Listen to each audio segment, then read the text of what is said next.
Admiral Thorne stood at the viewport of the Earth Defense Fleet flagship Resilience, staring at the alien armada that had appeared without warning at the edge of Sol's heliosphere. Behind him, the bridge crew worked in anxious silence, broken only by the soft beeps of monitoring equipment and hushed tactical updates. "How many?" Thorne asked without turning. Commander Davis approached, her normally confident stride now hesitant. 317 ships, sir. Their energy signatures suggest weapons capabilities far beyond our own. The Admiral nodded slowly. Humanity had been exploring the stars for less than a century. They had encountered other intelligent species, established trade relations, even formed military alliances with a few. But nothing like this. Nothing on this scale. And their demands. They're calling themselves the Vex Imperium. They've claimed sovereignty over our entire system. Davis handed him a datapad. They're demanding immediate surrender and resource tributes amounting to 90% of Earth's mineral wealth. Thorne's weathered face remained impassive as he scrolled through the translated message. 40 years in space had taught him that showing fear was never the right response. His gray eyes narrowed at the final passage. "They've given us 6 Earth hours to comply or they will," and I quote, "demonstrate the consequences of defiance on your homeworld." A heavy silence fell across the bridge. Every human there knew what that meant. Earth, with its 10 billion inhabitants, most of whom had never left the planet, was being threatened with orbital bombardment. "Open a channel," Thorne said quietly. "Sir." Davis looked alarmed. "Command hasn't authorized." "Open a channel, Commander. Direct to their flagship." When Davis hesitated, Thorne turned fully toward her. "In 6 hours, they're planning to attack Earth. I won't wait for bureaucrats halfway across the system to decide how we respond." She nodded and quickly relayed the order to communications. Moments later, the main view screen flickered, and a figure appeared. The alien commander was tall and slender, with bluish-gray skin and 4 eyes arranged vertically on a narrow face. Its uniform was adorned with what appeared to be battle markings. "This is Admiral James Thorne of the Earth Defense Fleet. I am responding to your ultimatum." The alien's upper eyes blinked slowly. "Admiral Thorne, your response is premature.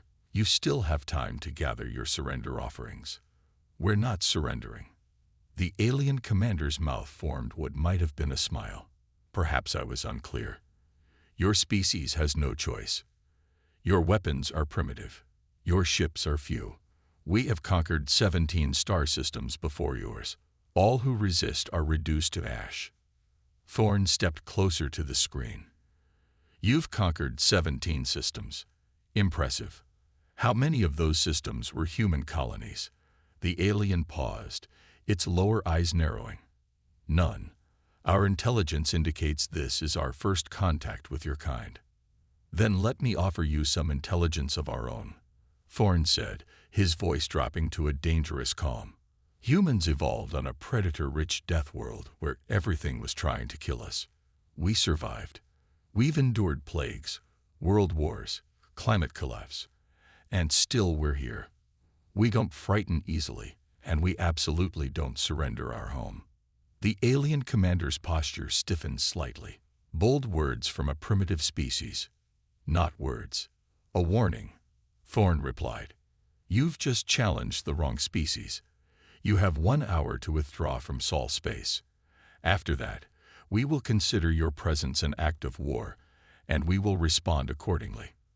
The alien's 4 eyes blinked in what appeared to be surprise, followed by amusement. "You would threaten the Vex Imperium. With what? Your pitiful fleet." Thorne smiled thinly. 1 hour.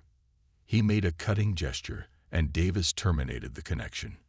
The bridge erupted in murmurs. "Sir," Davis approached him, her voice low.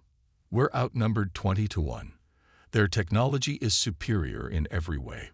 What exactly is our plan?" Thorne turned back to the viewport, watching the distant enemy fleet. "Get me Task Force Omega." Now, deep within the asteroid belt between Mars and Jupiter, a series of seemingly ordinary mining operations suddenly went dark. Maintenance drones retreated into hidden bays, communications arrays folded inward, and solar collectors retracted. Then, the asteroids themselves began to move. What the Vex Imperium's extensive intelligence network had failed to discover was Project Hammerfall, humanity's insurance policy against extinction. For 30 years, the Earth Defense Fleet had been hollowing out select asteroids, installing engines, shield generators, and mass drivers. Each converted asteroid was, in essence, a kinetic weapon of unimaginable destructive power. Aboard the stealth corvette Whisper, Captain Alex Reed watched the first phase of Hammerfall activate. As the fleet's youngest captain at 32, Reed had never expected to be part of the most significant military operation in human history. Yet here she was, coordinating the deployment of humanity's secret weapon. Task Force Omega is responding, sir, her communications officer reported. All units acknowledging activation codes. Reed nodded, her short blonde hair catching the blue glow of the tactical displays. Tell them to maintain stealth protocols. No conventional drives until Admiral Thorne gives the order. On her command screen, dozens of signals began moving, using minimal thrusters to maintain formation while remaining virtually undetectable against the background radiation of the asteroid belt. Meanwhile, aboard the Resilience, Admiral Thorne was executing the next phase of the plan.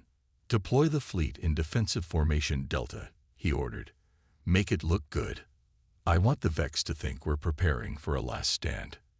Commander Davis coordinated the movement of Earth's conventional warships, a mere 16 vessels against the Vex Armada.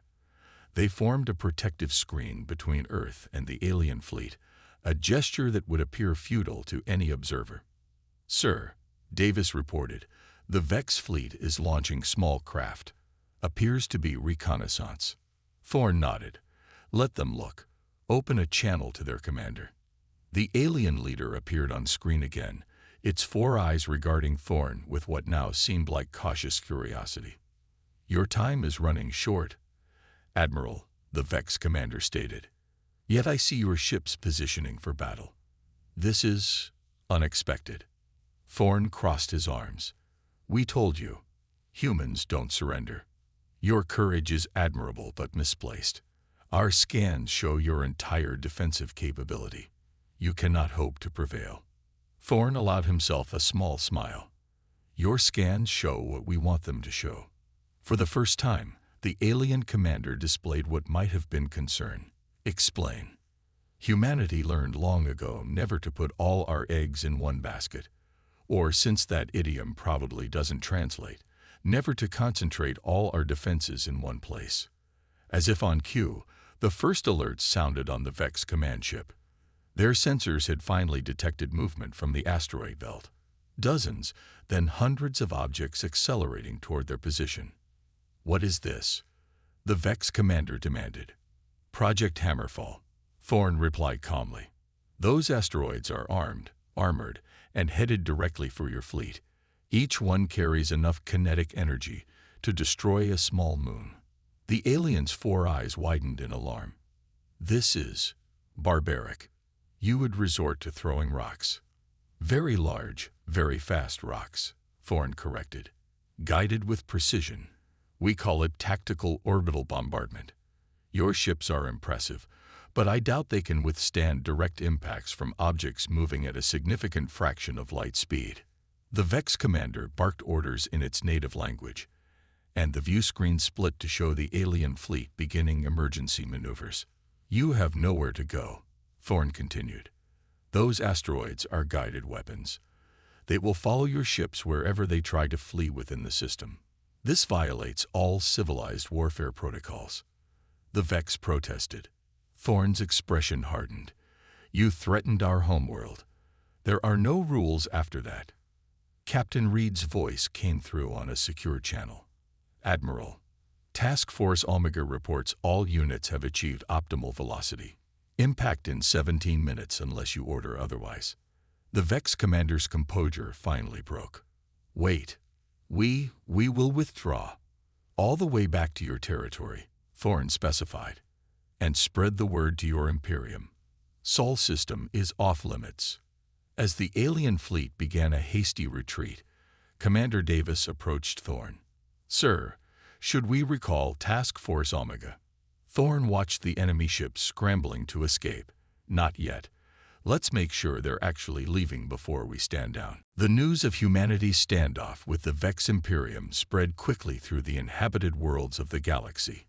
In diplomatic circles, the story grew with each retelling. How a relatively young spacefaring species had faced down one of the most powerful military forces in known space and sent them running. 2 months after the encounter, Admiral Thorne found himself summoned to Luna Prime, the vast diplomatic station orbiting Earth's moon.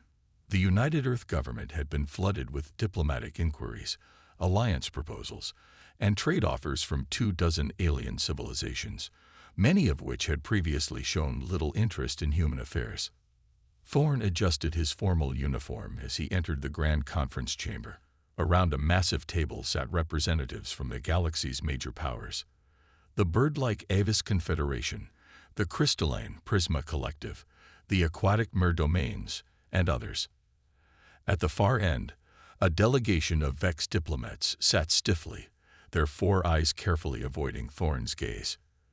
Director Mason, Earth's chief diplomat, gestured for Thorne to join her. "Admiral, thank you for coming. As the officer who directly confronted the Vex, your insights are valuable to these proceedings." Thorne nodded respectfully to the assembled delegates before taking his seat. "I'm here to serve." The Avis representative, covered in iridescent blue-black feathers, spoke first. "Admiral Thorne, your species has accomplished something remarkable. The Vex Imperium has been expanding unchecked for 3 centuries. No one has successfully repelled their initial demands. Until now." Thorne remained measured in his response. "We were protecting our home, nothing more. Yet you did so with a weapon system no one predicted," chirped the Avis diplomat. "These weaponized asteroids. Most fascinating." Director Mason interjected smoothly.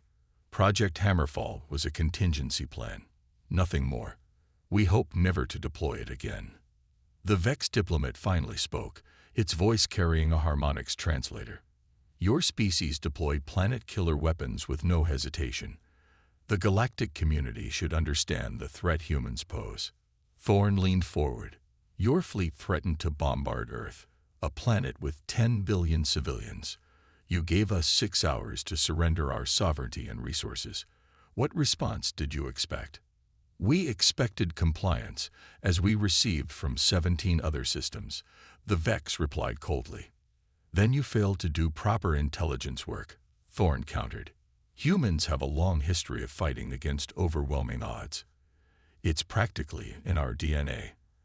The chamber fell silent until the representative of the Prisma Collective, a being composed of interlocking crystal formations that shimmered under the lights, spoke in a resonating voice. "We have observed humanity from afar for many cycles. You are indeed unusual. Most species that achieve spaceflight do so after evolving beyond aggression. Humans retain their warrior instincts while developing advanced technology. A rare combination." Director Mason smiled diplomatically. "We prefer to think of it as retaining our survival instincts. Humanity has faced many existential threats on our journey to the stars. We've learned to prepare for the worst while hoping for the best." The Mer representative, whose transparent containment suit housed its aquatic form, bubbled thoughtfully. "What interests us is not just your defensive capability, but your restraint. You could have destroyed the Vex fleet, yet you allowed them to retreat." Thorne nodded. "Deterrence only works if your opponent lives to tell others what happened."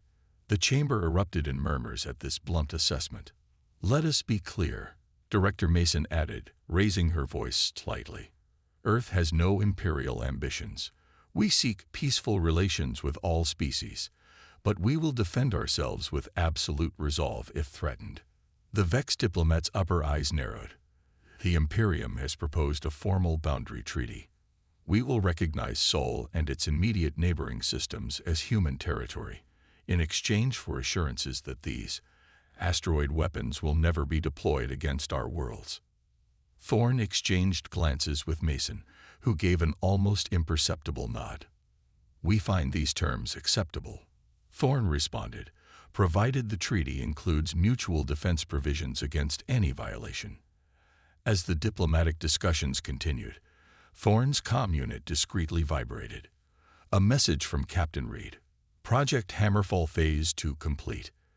Additional 30 asteroids weaponized and hidden in Oort Cloud. Just in case." Thorne suppressed a smile. Humanity wasn't taking any chances. 6 years passed since humanity's confrontation with the Vex Imperium. Earth had flourished in the new galactic order, establishing trade routes, cultural exchanges, and scientific collaborations with dozens of alien civilizations. The reputation humans had earned as the species you don't threaten had opened doors previously closed to them. Dr. Eliza Morgan, Earth's leading xenobiologist, stood in her laboratory aboard the research station Horizon, which orbited a distant exoplanet designated HT 200 and 9,458 bits. The massive gas giant provided valuable data on atmospheric compositions and energy patterns that could revolutionize human propulsion systems.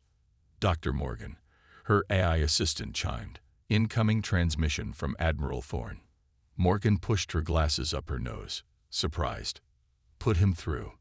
The Admiral's face appeared on her screen, looking grave.